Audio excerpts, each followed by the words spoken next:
Mm. No, I think maybe I was looking for the signage, your signage with the materials when you use them. Now, what I know, Hella, the materials that when I'm using them, I'm enjoying. Mhm. I'm enjoying the smell. I'm enjoying the the feeling. Yes, I'm enjoying. You know how it feels with the Bristol, the hard Bristol of the tight Bristol, and the tight canvas. It's like making love to a biological woman. You understand? Yes, a woman who is responsive. So that's how enjoyable it is. Because the canvas is pushing back while the bristle of the brush is pushing back. So I enjoy that. The rest of the other things, I'm actually very unconscious of what is really happening. You know, I don't even know what is happening. Yes. What I know is the canvas is pushing back while the brush is pushing back. So that hormone.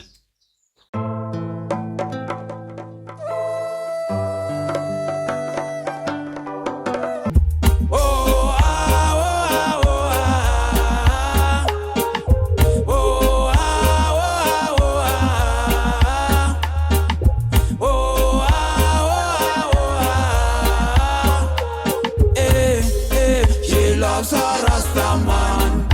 Woman, woman. She loves her Rasta man.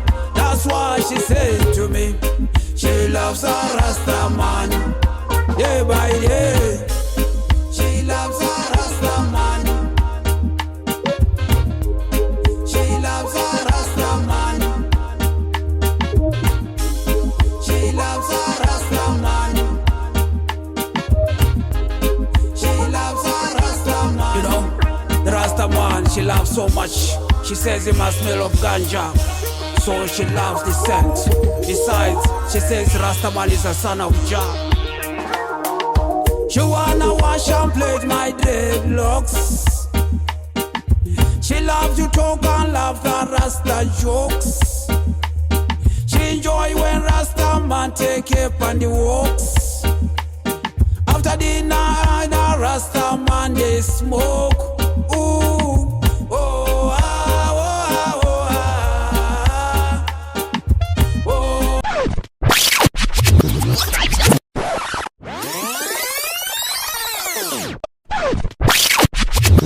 So basically, Wilson Ngoni is this painter.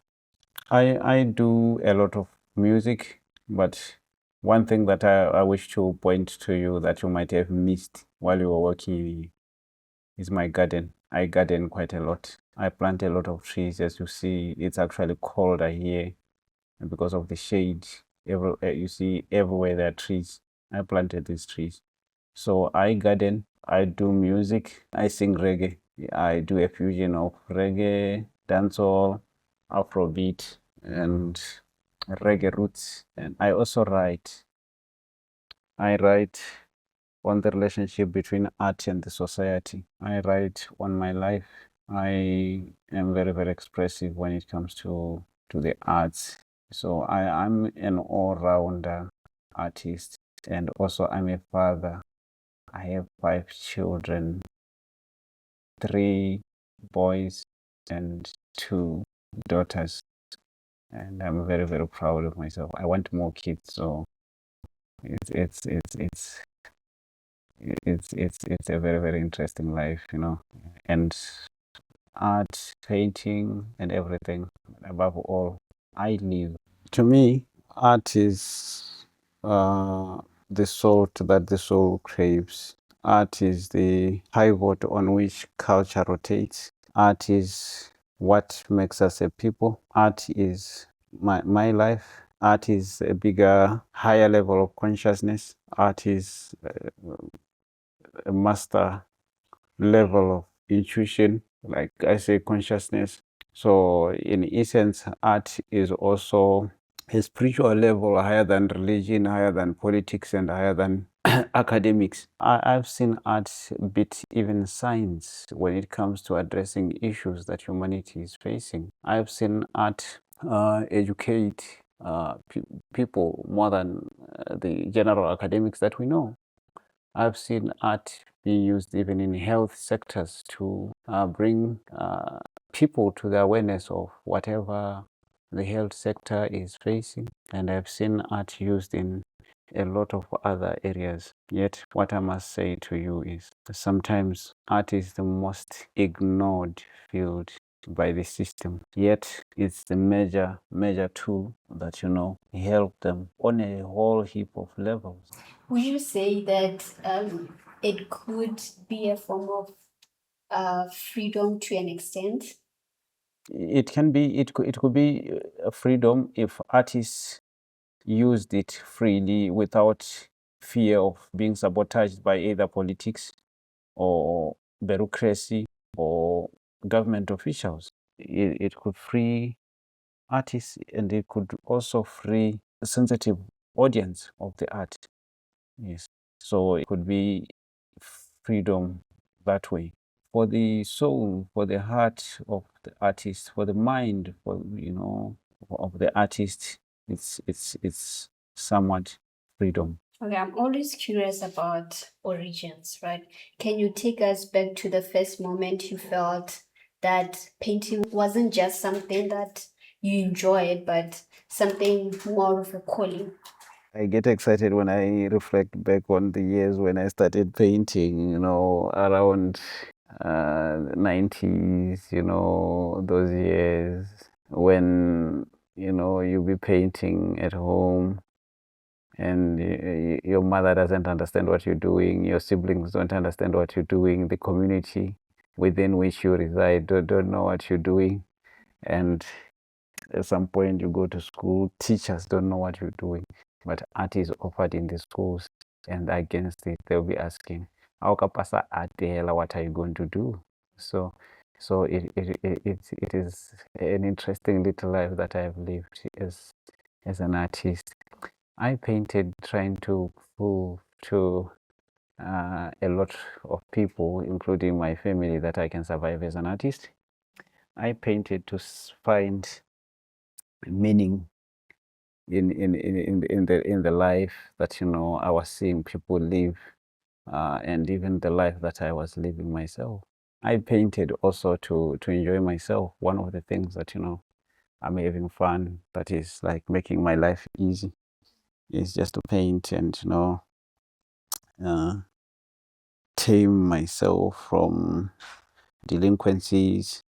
I'm painting to heal myself from all the pressures that I'm seeing life trying to throw at me, because I'm part of a community that is facing a whole heap of challenges. So I'm painting to try to heal myself on a lot of ways. So it's been such a journey. It's been such a journey. When you say you're painting to heal yourself, what does that look like? I'm living in the times when humanity is under pressure on a whole heap of levels. We are under pressure, economic pressure, mental health issues, and I can tell you, I'm also experiencing what my people are experiencing. I see it, and when my community is sick, I'm sick as well, So when my neighbors are not are hungry, it means that I'm hungry as well. So all that needs healing, all that needs an escape. So it's one of the things that I am very, very fortunate to be able to have this art to escape into. I get taken away when I'm painting, such that my mind is taken off the hinges of problems that could actually bring depression to me, or anger, So while I'm painting, it suits my heart and my emotions that by the time I'm done with a painting, I'm calmer and actually can actually go to sleep. And luckily, all that kind of energy that I'm putting on these canvases, I'm seeing it being absorbed, being consumed by those who look at my paintings, and they feel the same. They get healed as much as I get healed as well. So it all is happening with me, and the positive energy is contagious. In many African contexts, creativity isn't just technical, it's spiritual, it's ancestral, it's deeply felt. For you, does painting ever feel like a connection to something beyond yourself? Painting offers more opportunity to reflect on the being of being, you know. So yes, art touches the deepest nerves of the soul. Art helps you to calm some crazy hallucinations that sometimes only certain levels of disease can actually make you hallucinate, and certain levels of drugs like hard drugs can make you hallucinate. And for me, art helped me to be as calm as possible and cues certain levels of, I would say, craziness that want to surface. So if it is a spirit that helps me calm down that I'm experiencing unconsciously, then I'll say I'm very, very fortunate to have that kind of spirit to keep me safe. Yeah. When you sit down to create, right, what are you really responding to in that moment? What moves you from feeling what you're feeling inside to forming, creating the art itself? You ever imagine like a fishing hook thrown inside you, and it has to hook and pull certain nerves inside you? Do you ever imagine eating a banana and maybe it has bones inside, like a very, very ripe banana, and you are chewing it and start all of a sudden it chews like sand?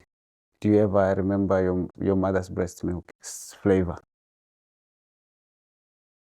Do you ever imagine painting clouds while you're on top of a tree so that you come very, very closer to the clouds? For a man, you understand how it feels, the pains that and the pressure and the amount of energy that you need to push the male seeds during coitus, during the last minute of like pushing and letting yourself go all out.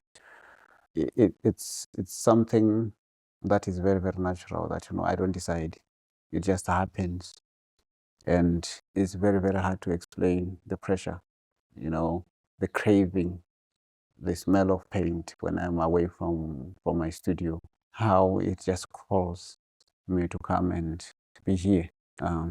Certain things, for certain contexts, I'll be forced to explain and try to make sense out of it. But all of it, it's very, very hard to really, really say this. Even when teaching, I've taught hundreds, maybe thousands of artists how to paint. As I'm teaching them how to paint, I can show them how to mix color. I can show them how to think. I can show them how to make lines, how to move, and how to maneuver, and how to handle themselves.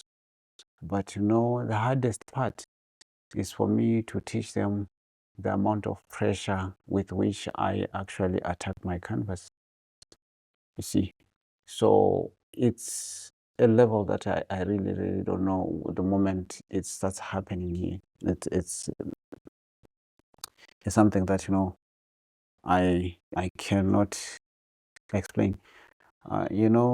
when I wasn't born, I had an opportunity to listen to my mother talk to her friends while they were seated. I had an opportunity to feel my mother's heartbeat while she was like carrying me. I had an opportunity to listen to her fears, which she never expressed to any other person. I had moments to taste what she was eating, and I was also able to hear the little prayers she was praying, and mostly she was praying to God to keep me safe.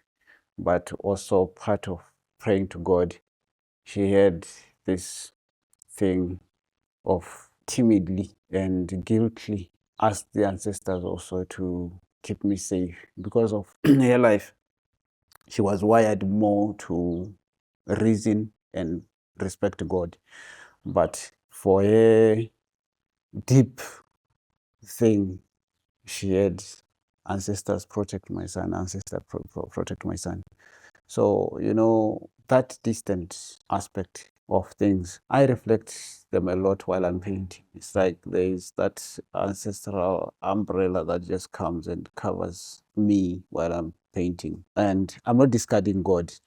Maybe he exists, maybe somewhere, I don't know. But there's that wiring that keeps on telling me what you are doing should have been done before you. While I'm painting, I feel that what I'm doing should have been painted already many, many years ago. So right now, I'm just a channel that is painting what should have been said already. Yeah. That's why maybe I'm painting with ease, without any trouble, without any external pressure to paint. The pressure that I feel inside me is internal to release. With it also the joy, the enjoyment, the ecstasy that comes with it. So it's what is happening when I'm in front of the canvas. So it's not anything that I can technically write about to make sense. It's not a thing that I can actually sit and tell you this is what I'm feeling from point A to point Z, or from 1 up to 6, or from 1 up to 17, or from 17, or from 34 to 23. It's not very, very easy for me to say. But one thing that I try by all means to maintain is to keep my sanity intact. Yeah. Touch a little bit on that. Like, go a little bit deeper on keeping your insanity intact. Like, what does that mean? Because I understand sometimes, maybe for writers, it can like take you to a high that you need to eventually come down from, or maybe you are unable to, at some point you are unable to come out of that high. But can you talk a little bit to that? Like I'm saying, I'm a very, very lucky person. A lot of things happen when I'm painting, and some of them I'm even trying to study myself so that I live with them normally. For instance, the moment I start painting, I become somewhat blind. I don't see what I'm painting. I don't see these things. I don't really, really see. So I'm partially blind. I'm partially out of this space. I depend on quite a number of things. For instance, I really have to forget how I've mixed colors in the previous painting. So totally, I'm out of the previous work or what I think I know. That is one. Two, I'm totally out of the studio when I'm painting. My spirit, my mind, my emotions are floating elsewhere. So it's another thing, I'm vaguely experiencing what is happening here and not fully experiencing. I'm just like out there, totally out. So it's another thing. Another thing, I depend on highest level of memory. Inselin Nakape who depends on oblivion. I depend on highest level of memory. Highest level of memory is not the technical aspect. It's now the air that I was breathing the smell that I was experiencing, the sunlight that I was experiencing when I was in a certain place that I'm now painting, or the people that I met, their voices, what they say is now what I'm bringing to them. So while I'm doing that, you see, it's just a mixture of these things. Now, the reason why I say I have to keep myself sane, I have not to fear, because painting is scary. If there is anything that is scary, is painting, to start a painting, most scary. That's why a lot of artists, I think, they are unable to paint.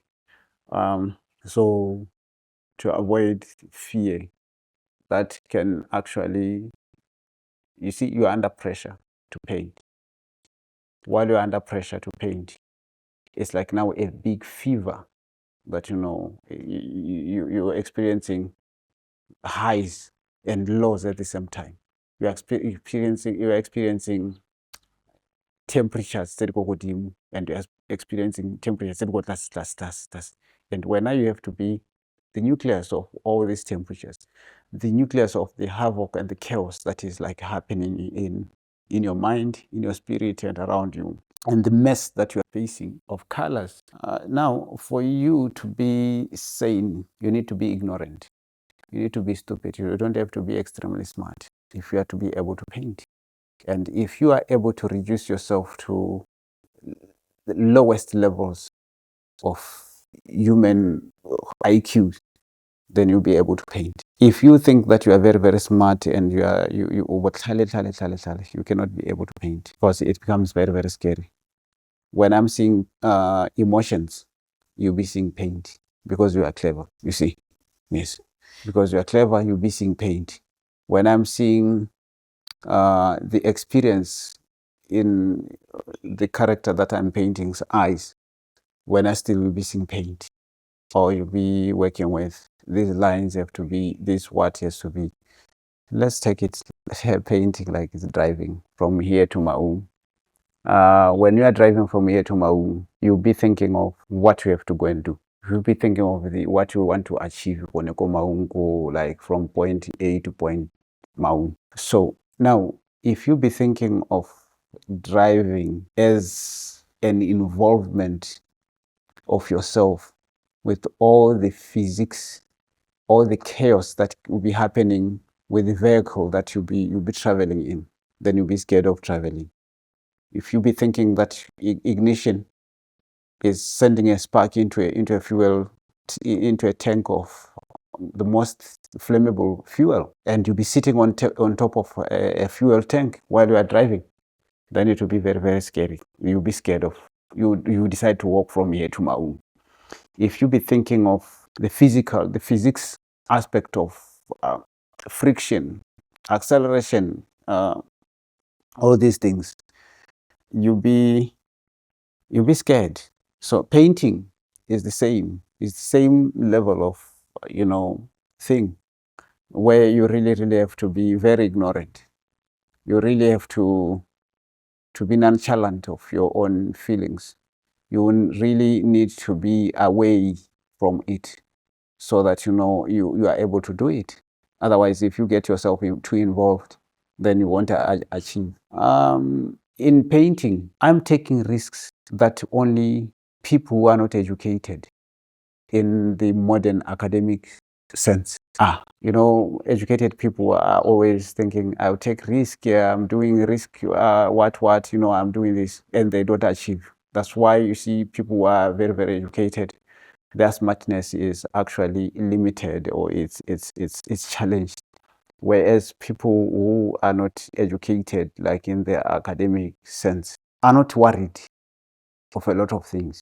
So even painting, that's what it needs you. So for me to keep myself sanity, I adjust to these brackets of doing things. So that's how I've adjusted myself to be able. If I have to sleep, I sleep. If I have to get up to paint, if it calls me from my sleep and come and paint, I just agree to it. I don't say no. Yeah. That's substantial. Thank you so much. Do you feel responsible for guiding the viewer towards a certain meaning? Or do you prefer leaving space for them to bring their own story into your work? Like how they interpret your work, your responsibility or their responsibility?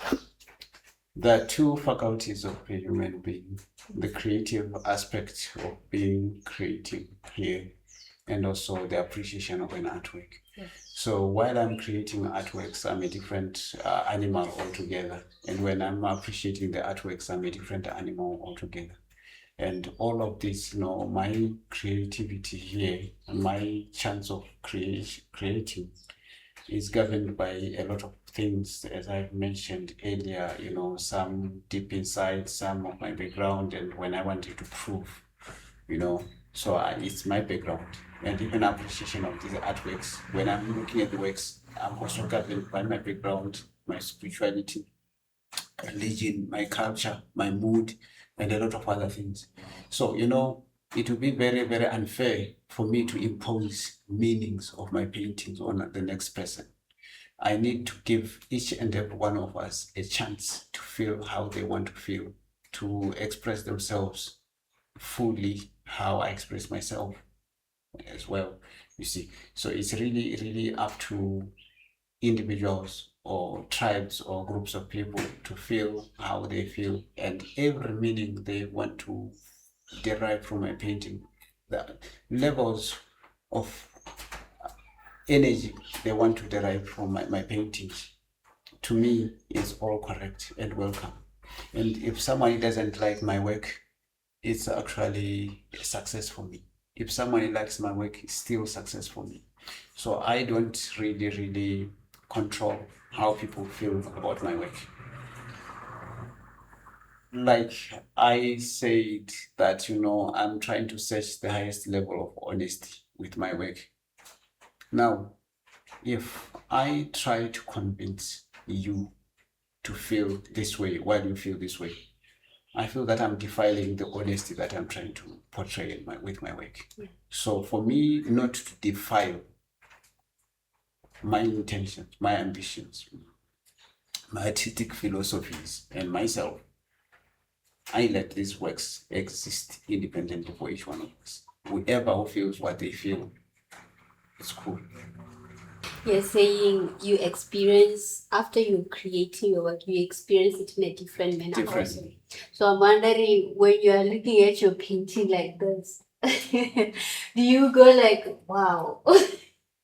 What comes through? What feelings are you feeling at that point when you are done with the work and then we have to look at it again from the viewer's perspective?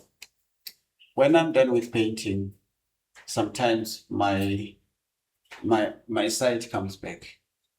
I'm able to see now in reality, like, okay, oh, it's like waking up now from a dream that, I'm living here when I'm creating.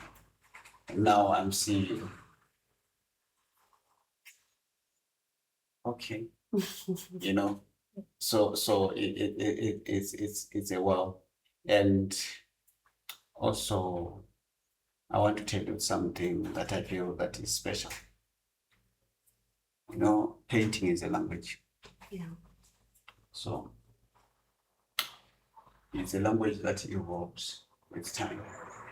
The vocabulary, figures of speech that will be coining from these words, even understanding of a story that this vocabulary is sequenced to tell. It becomes different and becomes different with time.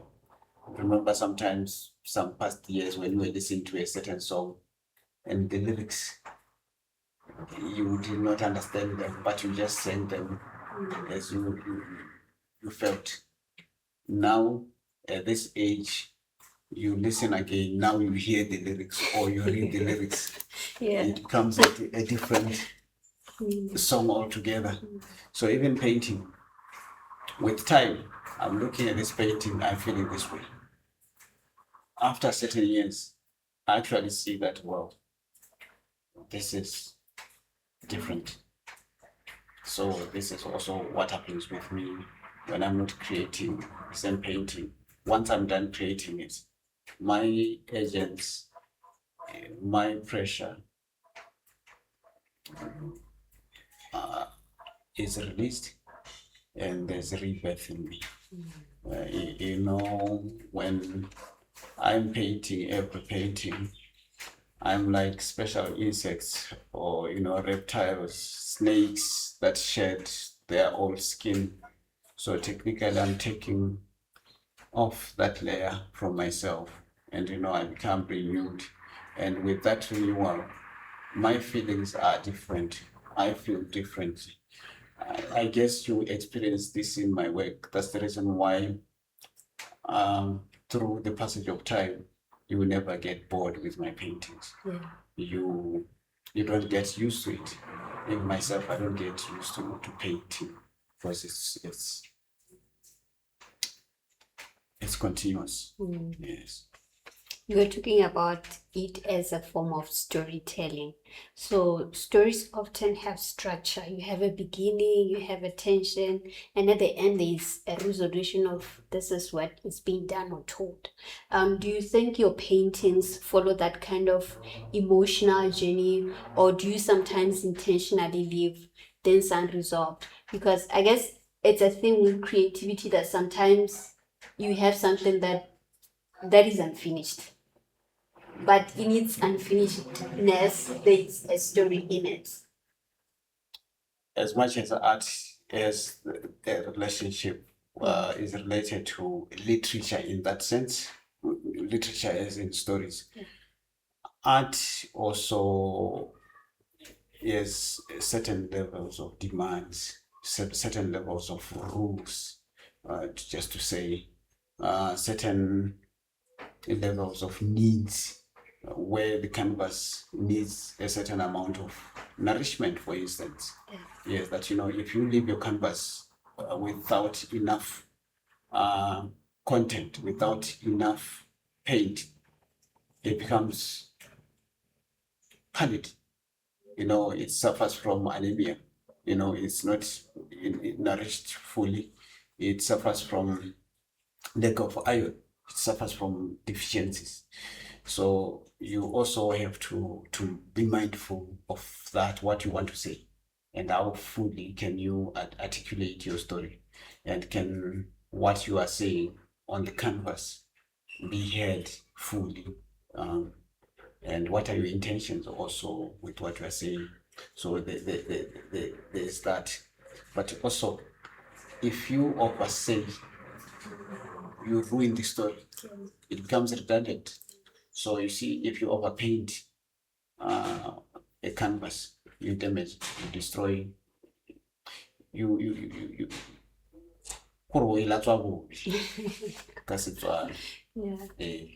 So go ntse yalo, go na le gone gore polelo ya gago e tla e ntse jaana, o e tlogela e le gone gore gongwe ba tla e tsweledisa bone ba ba e lebileng, kgotsa polelo ya gago wa tlopela o tlopela. I'm seeing quite a lot of artists who try who enjoy certain levels of achievements on their canvas and think that now we need to pour more, and they end up destroying their artworks. Sometimes ke go tsaya letswainyana le kana e ba a sena go loka, e ba utlwa le mona jana, e ba go tsaya 50 kg mo pitseng mo nameng, e bo go ra supa gore e tla mo le ga go jefe. Yeah. So go ntse ya le mo go tshwantseng le mo go penteng, you really need to know where to stop. Yes. Explain this thing about using texture on your painting and what it communicates, because some of the painting that you have, there's more texture which is rough and all that, but then you have some of the paintings where you have kind of a smooth finishing. Does it have anything to do with the material that you're using to paint this in the canvas, or is just the language that you're trying to use to express something? You know, if you painted for 37 years, then you'll be able to create within the language of painting. be able to create your own proverbs, your own figures of speech, and a lot of other things. You know, you'll be able to see new horizons. So technically, what is happening with me when I'm painting with textures is what I'm feeling like doing. It's the same paint, but I'm just having authority over it to command it to say what I want to say in that particular time. And depending on my mood.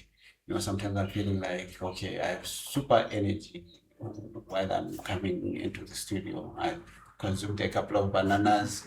I was surrounded by a couple of breasts, and while I was dreaming, I had breasts in my dreams. And you know, I come here smiling and feeling really energetic. So sometimes the paintings go hella hard. Sometimes I'm feeling okay.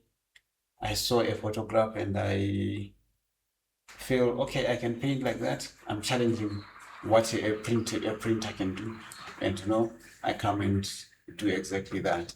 Sometimes I'm experiencing scenes in my head that you know are funny, and I feel I want to paint them yarn. Sometimes I'm borrowing from my dreams. So either daydreaming or night dreams.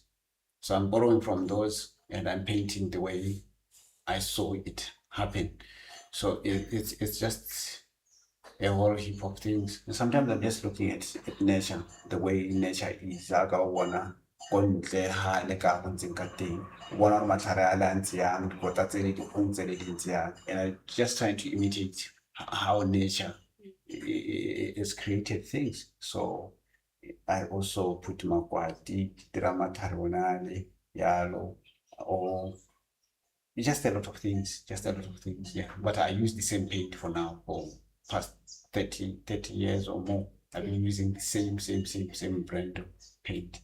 Yeah, so it's only how I decide to interpret it. Yeah. Let's talk about the effect of color, especially on your abstract painting, right? The usage of it. Is it intuitive, symbolic, or something else? Because also I never really understand the concept of the abstract art. So maybe you can also touch on that a little bit. I've been painting abstract paintings for more than 25 years, but I haven't been showing my abstract paintings, except for a few people who've been visiting my studio, that then they could see the abstract paintings here or in my sketch pads. So I've been painting a lot of abstract. But what I've been trying to avoid is to depend on expressing myself fully in abstract format. Because what I noticed, a lot of artists who painted abstract, who've been painting abstract and who painted abstract, are not skilled in figure drawing. Their proportions are not good. Their sense of proportion, their sense of art is limited. So they escape into abstract. So when I looked at abstract, mostly I felt that most artists who do abstract are actually trying to paint. It's an artist who is trying to paint an orange, but they end up painting a lemon and want the audience to sympathize with them. So as they try to coax you to sympathize with them, they'll be like,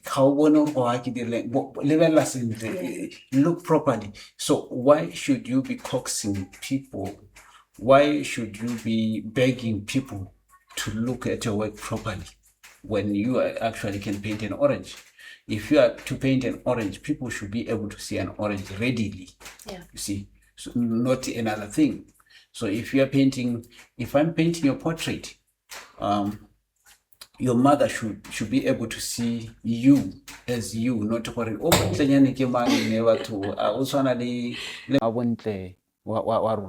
Your own mother cannot recognize you on a painting. So a lack of skill has limited the expressive intentions of an artist. And when lack of skill limits that expressive intention of an artist, it becomes a failure. You understand? And a lot of artists, when they face this failure, they run into non-objective, abstract, and try to say it's a style. You understand? So now, yes, it's a style that I'm involved with, even myself. Even after showing that I can paint as real, as photographic as possible, I'm only now expressing my deeper emotions, which I only want to paint as clouds of color. You understand? Yes. So my abstracts are abstract, yes, but these are very realistic clouds. Only that their color is not as real as the natural clouds. You understand? So with my abstract, I'm painting what I call my journeys of life, where I've observed life and seen that life is full of rules, policies, regulations, but alongside all of it, there's so much chaos. So if you look at my clouds of color, the emotional chaos shows a lot on my surfaces. While that chaos is there, you still see the purity and you see still a lot of order. Yeah. So it's the same principle that I also apply in my realistic work. I have that kind of confusion that is full of order. Yeah.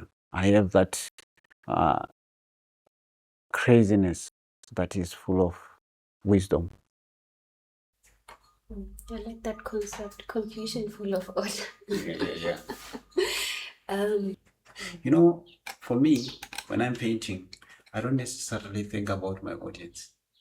I'm thinking mostly about myself. When I come here and I start painting, I'm not thinking about anything in particular. So either abstract or realistic paintings, I'm just painting what I'm feeling, that time, instinctively. Yeah. Is that why you don't experience that block when it comes to painting? Like you don't get to that part where you say, I don't have anything to paint. Yeah. That's why I don't encourage a lot of artists to be like me, because I don't experience an artistic block. Only my body feels weary sometimes, but not my mind, not my spirit. And I'm also ambidextrous. I paint using both hands.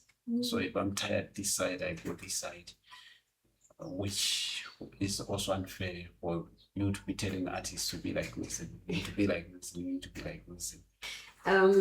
Some of your works feel slow and layered, while others they feel immediate and expressive. How does time shape your process and your outcomes? Some of my work they feel slow and layered, like with texture and everything, and then some they feel immediate and quite expressive, right? So we are looking for the factor of time. How does it shape your process and your outcomes? Like sometimes you would take time to paint a painting.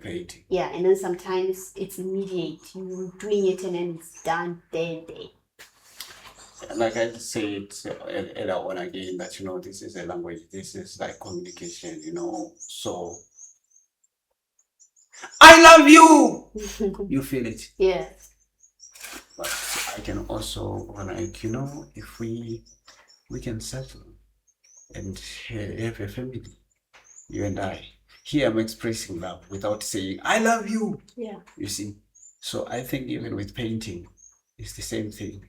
Certain paintings are whispers, certain paintings are shouts, certain paintings, mellow and cool and calm. Certain paintings are vigorous, aggressive, and attacking. Yet in all of it, again, one thing that I wish to emphasize and stress, I do not create paintings that instigate wars, hate, or harm. Yeah. I don't have a painting in me. I don't have my mind, my emotions, either conscious or unconscious. I don't drive towards such wishes, such ambitions. I don't want to hurt nobody. I don't want to cause hate to nobody. I don't hate nobody, and I don't want to instigate wars. I'm actually against wars. I'm against hating and against violence of all levels. So either my work, you may see it really expressive, guiding expressive that day. I'm not channeling any energy towards anything that is nefarious. You get it? Yeah. So I don't have time for that. I don't have skills for that. I don't have a heart for that. I don't have it. It's not my way totally. So I'm painting the human experience. I'm painting my experiences with them, my encounters with people, not only the Basawa, just people, tribes in general. And I'm painting, for instance, the fireplaces, where I'm trying to say the fireplace Makotsetso series, where I'm trying to say, let's get back together as humanity and move away from our battery-powered companions, cell phones, and the algorithms that, these social medias are actually poisoning us with. So you understand? Here I'm painting to bring us to the awareness of trouble that's just about to befall us, the cancer that is eating the human hormonal ethics. You understand?